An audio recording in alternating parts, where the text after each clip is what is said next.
Today I'm going to show you how to adjust the needle jet on your Mikuni HSR42 carburetor. First things first, you need a number 4 screwdriver. In my case, in your case, you might need a 3/16, 5/16 maybe Allen head.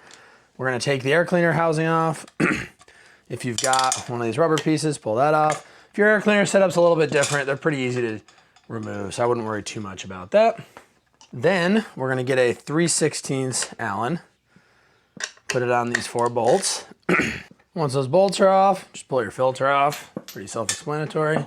Now looking at the top of the carburetor, you've got 2 Phillips head bolts here, and you have one tucked way back there. So we're gonna take all 3 of those off. What I like to do, if you don't wanna remove your tank, get a Phillips head bit, stick it on there, put your finger over it. Wah! Then you can take a wrench, and you can give her the turn here, just like that. I don't know if you can see that well with my hands in the way, but and we're just going to crack all of these loose, and then we can take them all out with the same bit.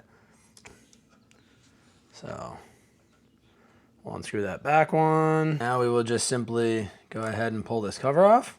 You got to kind of make sure you don't pull the gasket, rip the gasket. You could definitely put a new gasket on too. You don't need to every time, but eventually you should put a new gasket on if you've had this thing off a bunch of times. Now you're going to want to take your throttle, floor it, and take your locking screw and lock the throttle open. Make sure your fuel's off too. Not that it's a huge deal if it's not, as long as you're not just cranking the crap out of the thing, but that'll be good. And then, if you look really close in here, you can see that there's an Allen head bolt. So we're gonna loosen that Allen head just a little bit, just like that. And we're gonna reach in, we're gonna push the little lever over, as you can see in the photo here.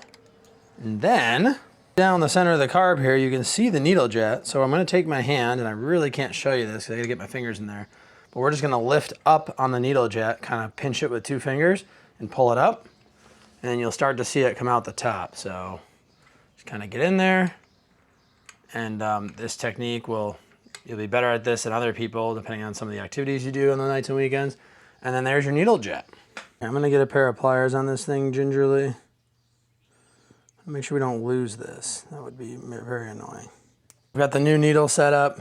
Took me a little longer than I'd like to admit, but let's see how this goes. Now we will just kind of reverse the process. We'll drop the needle in, let it fall, make sure it went all the way in through the hole, and it did. And then we are going to take that little lever again. I'll bring the picture back up here, and we're going to kind of kick it toward the back of the bike. Make sure our needle is set all the way visually. You can lean in there with a flashlight and see. Make sure your lever is over the needle, and then you're going to give this a nice little tighten.